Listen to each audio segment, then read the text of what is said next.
Good morning, everyone. Yes, very good morning. Shall we begin the session?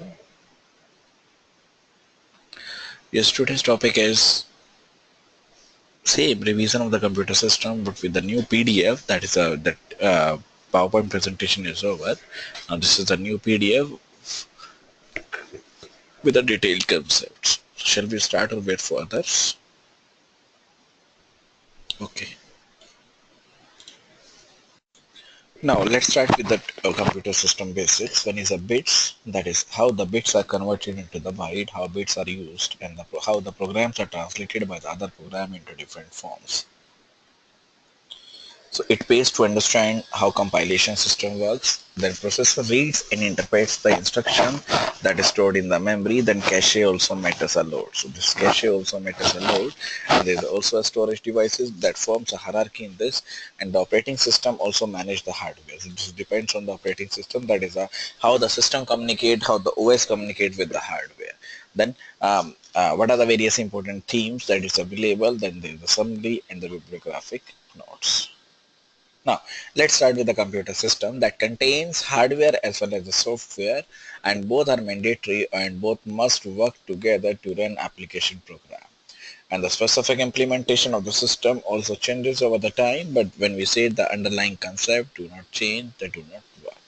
And each and every computer system that managed, that uses, have some changes over the time, but the underlying concepts do not change over there. And all the computer systems have similar hardware and the software concepts that perform similar functions, similar usage, how these functions perform. And this book is written for the programmers who want to get better idea about the understanding how the component works and how they affect the correctness and the performance of their program. And you're going to learn about the practical skills as to avoid or how to avoid the strange numerical errors that is caused by the way that computer represents the numbers. And in this classic text on the C programming language, Carrington and Ritchie also introduced readers to C using the hello program shown in this one. Although hello is very important program and every major part of the system must work in concept in order for the run to the program to the compilation part. And the main goal is that you have to print the hello on your system.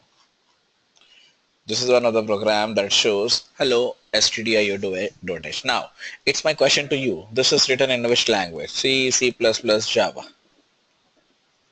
Because you have read each and every language, you have studied each and every language, C, C++, Java. So this is written in C, C++, or Java. Please tell me.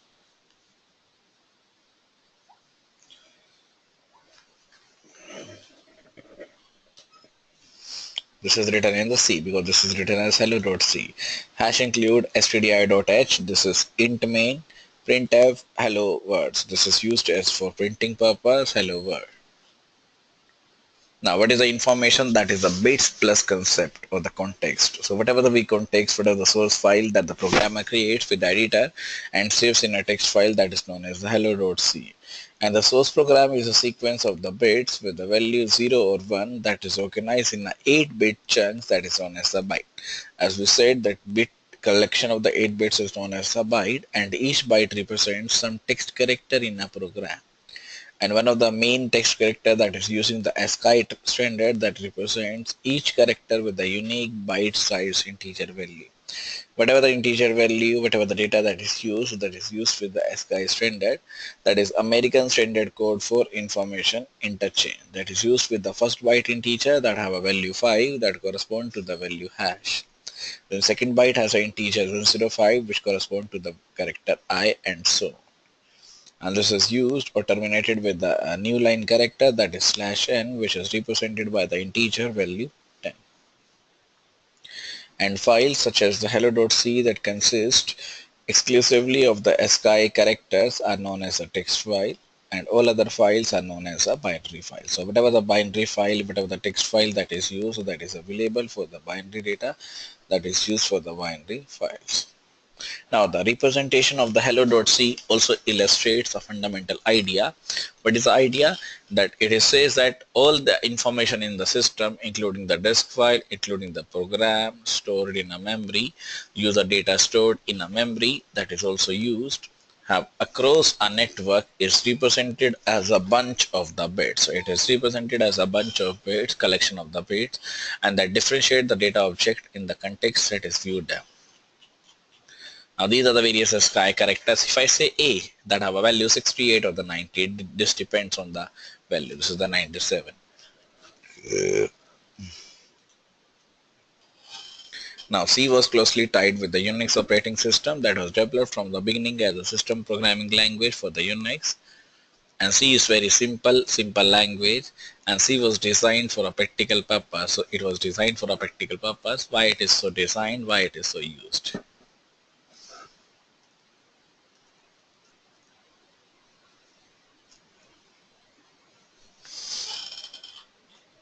Now C is the language of the choice for system level programming, and that is used for the application level programs as well. Now, next is programs are translated by the other program into different forms. Whatever the form that is available in the machine language instruction, that is executable program, and stored as a binary disk file, that is also refers to as an executable object file. And on a Unix system, whatever we have object we are using, so translation is done by the compiler. Now there are two concepts, that is a language processor which we are using. One is a compiler, one is an interpreter. Yes, my question is to Larry. Can you differentiate between, or can you tell me the difference between the compiler and the interpreter?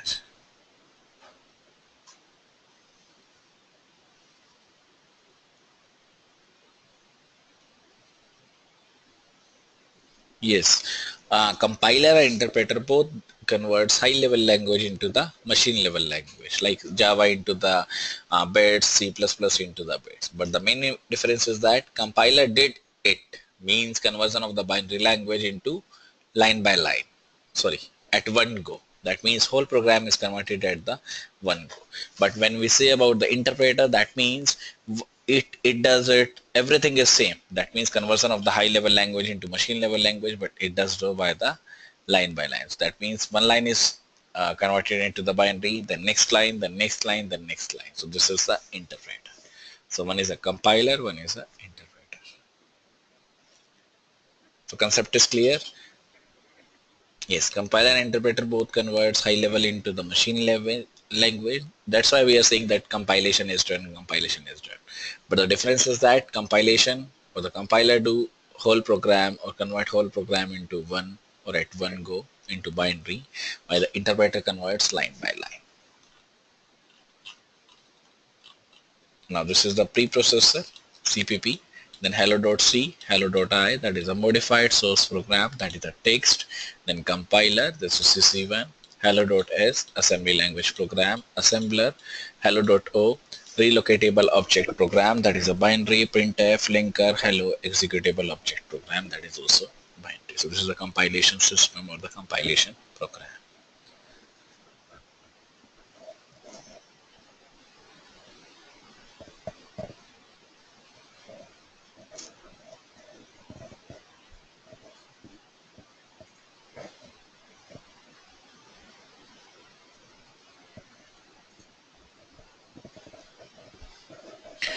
Yes, this compilation is same because what is the use of the compiler that converts the language or the high level language into binary. In the same way, there is an assembler that converts assembly language into the binary. There is a linker that links the executable file, binary file into the, yes, binary file with the data or the source file. So there are program that performs the four phases: preprocessor, compiler, assembler, linker, that are known as the compilation system. This is preprocessing phase, that is CPP, that modifies the original C program according to the directive that begins with the hash character.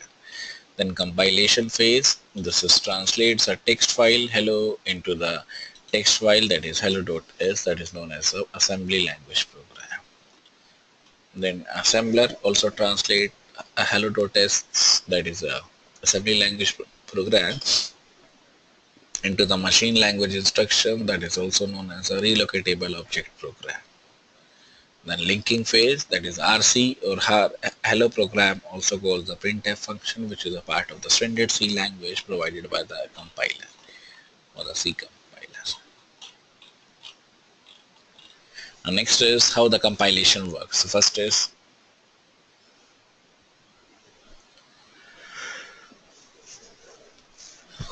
why it is very important to compile the program that is understandable by the compilation work. So first is optimizing the program performance. So optimize means effective program performance that is covered by the compilation work. Then understanding the link time error, whatever the link time error, whatever the error that is occur at the runtime, that is also experienced, that is also understandable. That is understanding the link time errors. Then avoiding the security holes. Whatever the security holes, whatever the security data that is not available, so that holes may be removed, that holes may be avoided. So avoid the security holes that include the buffer overflow that have accounted for a majority of the security holes in the network and the internet servers.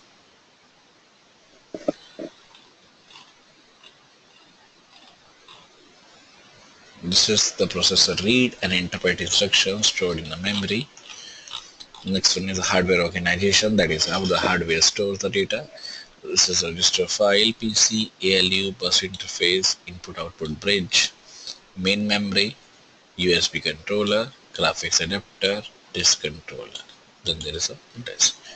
These are the expansions load for the other devices such as the network adapters, and then the hello executable also stored on a disk. Next is a main memory. So let's start with the session again. Next one is a buses that is the root or the root along with the data transfers. So it is a collection of the electronic conduct that is known as the buses that carries out the bytes of the information back and forth and in between the components. Buses are typically designed to transfer the fixed size chunks of the byte that is known as the bus or the words, and the number of bytes in a word is a fundamental system parameter that varies across the systems, and most of the machines today have a word sizes of either the 4 bytes, 32 bytes or 8 bytes. And for the sake of the discussion over here, we will assume a word size of the 4 bytes, and we will assume that buses transfer only one word at the same time. Then input-output devices are the system connection to the external world, and this example has 4 input-output devices: keyboard and the mouse for the user input, display for the user output, disk drive for the long-term storage of data and program. And initially, the executable hello program also resides on a disk, and each input-output device is connected to the input-output bus by either a controller or by either an adapter. And the distinction between the two is mainly of the packaging, and the controllers are the chips set in the device itself or on the system's most main printed circuit board that is known as a motherboard.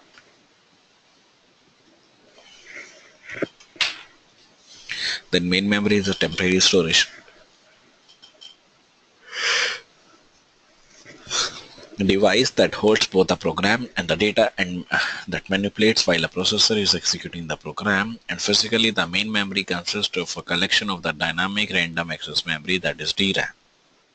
Logically, memory is organized as a linear array of the bytes that is collected with a unique array list starting at a 0, and in general each of the machine instruction that constitutes a program that consists of the variable number of the byte and the size of the information that is also used with the DRAM that have a 4 bits, int, float or the double. Processor, as you know, that is a PC. Yes, program counter, CPU, simple processor that contains instruction in the main memory. Now this is an example how to run the how to run one of the hello program. This is reading the hello command from the keyboard. This is a register file, PC, ALU, bus interface, input output bridge, main memory, system bus, memory bus, input output bus, USB controller, graphics adapter, disk controller, graphics adapter, expansion slots for other devices as well as the network adapters. Then register file, PC, ALU, input output bridge, hello world, hello code, expansions load, that is input output buses, that is also executable code, hello executable stored on the disk. This is the cache memory that lies between the main memory and the secondary memory. And one of the categories, one of the categories of the cache memory are the L1 cache and the L2 caches with the 100 or the 1000 or the millions of the byte that is connected to the processor by a special bus that is 5 times longer for the process to access the L2 cache. And these are implemented using a hardware technology that is known as the static random access memory, that is SRAM. And this is newer and the more powerful system that have 3 levels of the cache, L1, L2 and the L3.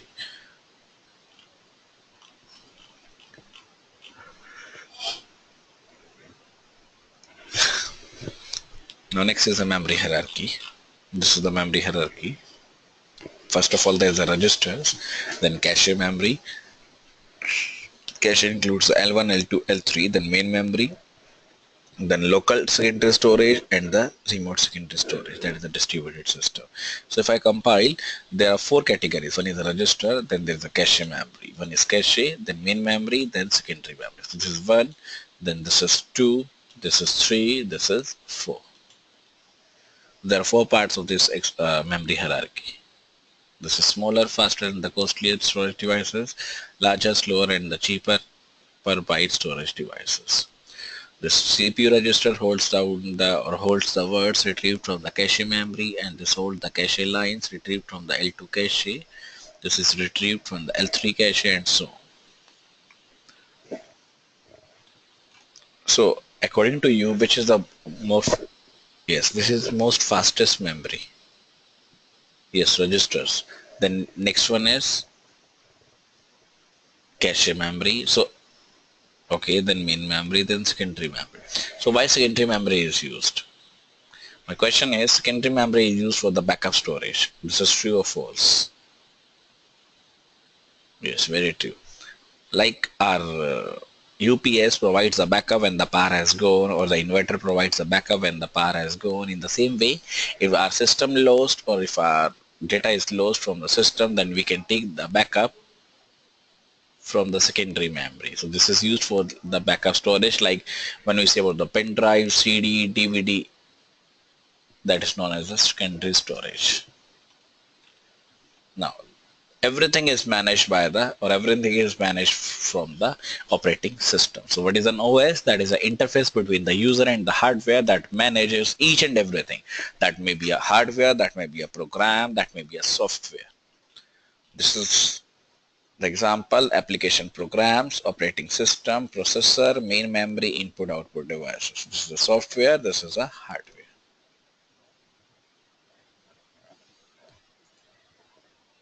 So this is the processors, then virtual memory, then files. This may include the processor, main memory, input output devices. That includes a virtual memory, that includes a file, that includes the storage devices. Now, when we say that operating system, so next question arises, what are the various functions of operating system? Why we use operating system? Or we can say, what are the various advantages of using the operating system? It is beneficial to use the operating system, or whether everything is managed by the operating system by their own. So it is an interface between the user and the hardware by which we can connect the multiple computers, by which we can connect the multiple hardware concepts. Now, if I say various functions of operating system, that includes a multi-programming, that includes a multitasking, everything that is controlled by the operating system.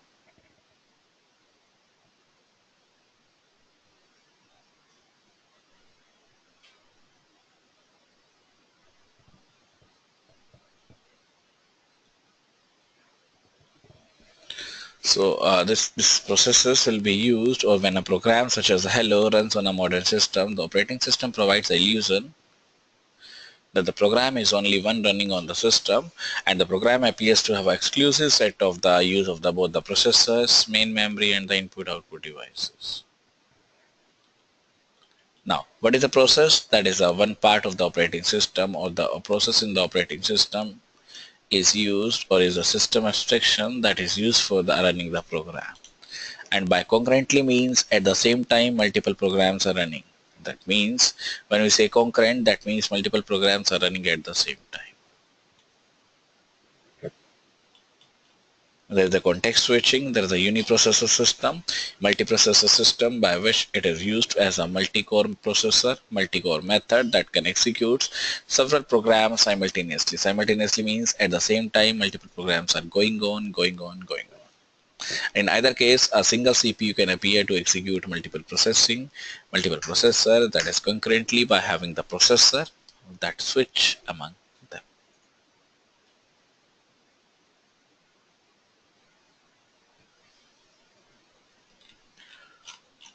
Now next is there are two concurrent processes in our simple scenario that is used, the shell process and the hello process. So one is a process A, one is a process B. This is the read process. Then user code, kernel process, kernel code, context mode, context switch or the context mode. Then there's a disk interrupt, return, user code, kernel code, user code. So there are two processes, process A and the process B. Now next is a thread. That is how we can say the single light process or the light process that is available with the operating system that flows what we actually consider or what are the various multiple execution that takes place, that is known as the thread.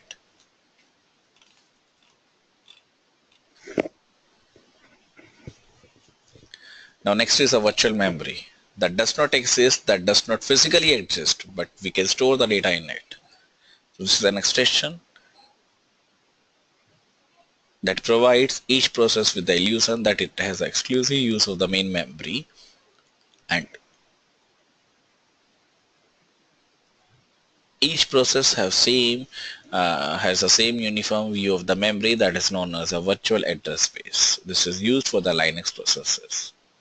That is seen by various processes, that is seen by users, processes that consist of a number of the well-defined areas, each with a specific purpose, that learn about the area in this, that start with the lowest address, working with the wrapper. Now, but what are the various methods by which it is used? So one is a program code and the data. So code begins at the same length or fixed address for all the processes, that is followed by the data location that correspond to the global C variable. So whenever we are defining the variable, for example, if I defining the variable int a b,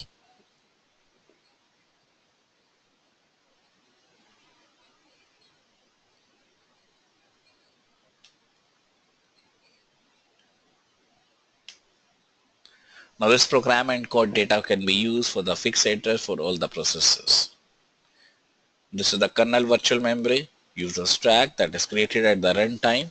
Memory map region for the shared libraries, runtime heap that is created by the runtime by the malloc, read write data, read only code of the data that is available.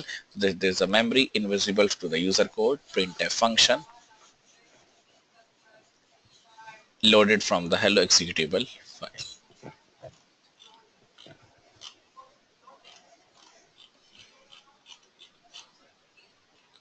Next is a file that is a sequence of the bytes. So when we collect multiple bits, that is known as a byte. When we collect multiple bytes, that is known as a file in this computer system.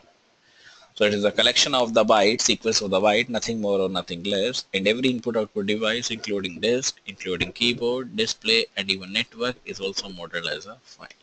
And all the input and the output in the system is performed by reading and writing the files using a small set of system calls that is known as a Linux or the Unix operating system.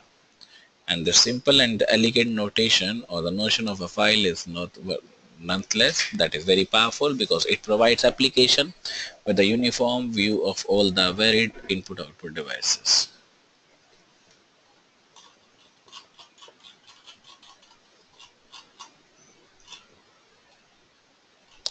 Now next is a network. Yes, network is a collection of the Yes, network is a collection of the computers. When we collect multiple computers for sharing, for coordinating, whatever the task that is required, that is known as a network. And there are multiple types of network that we are using, LAN, WAN, MAN, and the main networks that we are using. LAN is a local area network. As the name advised, whenever I want to connect the computers within a local area, within the geographical boundary, within the time frame, within the location, that is known as a LAN. When we say about the MAN, that is metropolitan area network, whenever we want to connect the computers within a metro cities, that is known as a MAN. Then WAN, wide area network, whenever I want to connect that beyond the geographical boundaries, that is known as a wide area network. Now this is one of the returning of the hello program. This is CPU chip, register file, bus interface, PC, register file, ALU, bus interface, system bus, memory bus, main memory, and USB controller, graphics adapter, disk controller, network adapter, network.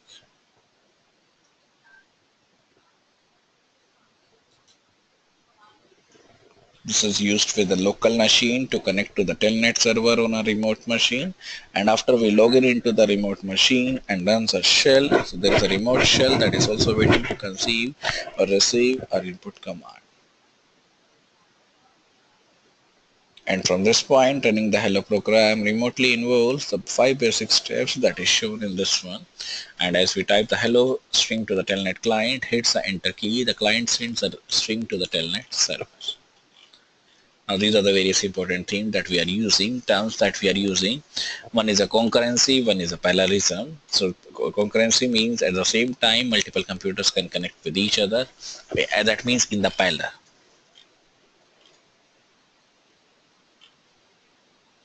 And when we construct a system consisting of multiple processors, all the program that is works under a single operating system kernel, we have a multiprocessor system, and such system must be available for the large scale computing since the 1980s, but they have accurately recently been the commonplace with the advent of the multi-core processor and the hyper-threading. And multi-core threading or processor also uses the CPU that is integrated into the single integrated circuit chip, that is sometimes also known as a simultaneous multi-threading.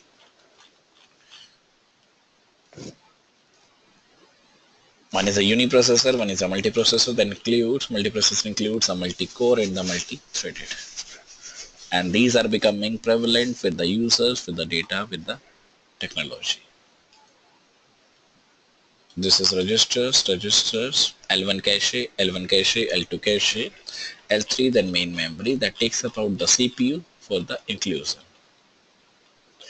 The next is the instruction level parallelism, that is also known as a superscale program. Then SIMD, single instruction multiple data parallelism, that is also one of the single instruction multiple data, that is known as a SIMD.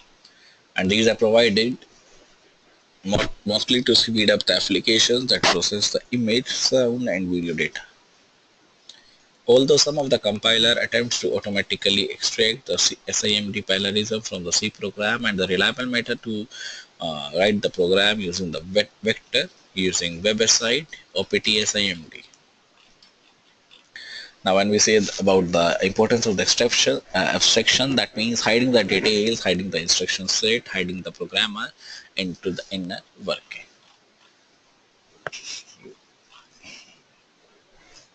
Now on the operating system we have introduced 3 abstractions. One is a file, one is a virtual memory, one is a virtual machine. And when we say about the virtual machine, that is machine does not exist, but its working exists. Now this is a summary of the chapter.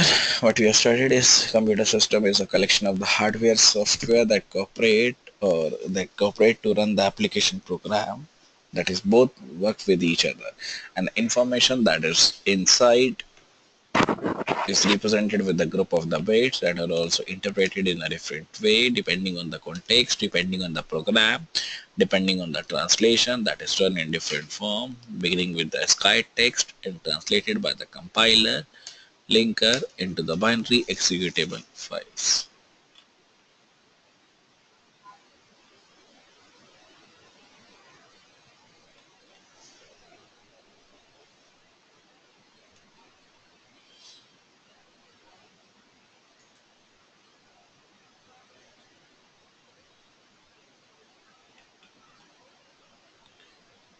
And processor also reads and interprets the binary instruction that are stored in the main memory.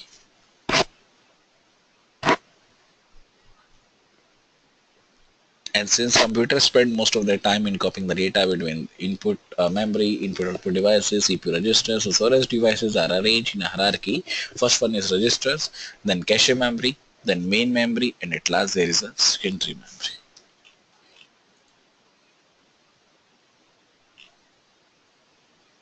Now, operating system also serves as the intermediate between the hardware and the software, application software.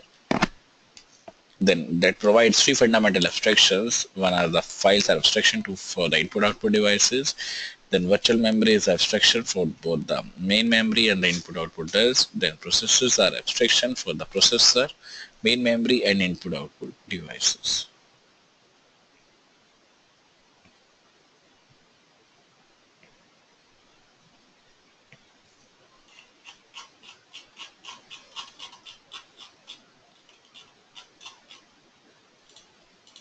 Now, part one is, or chapter number two is representing and manipulating the information.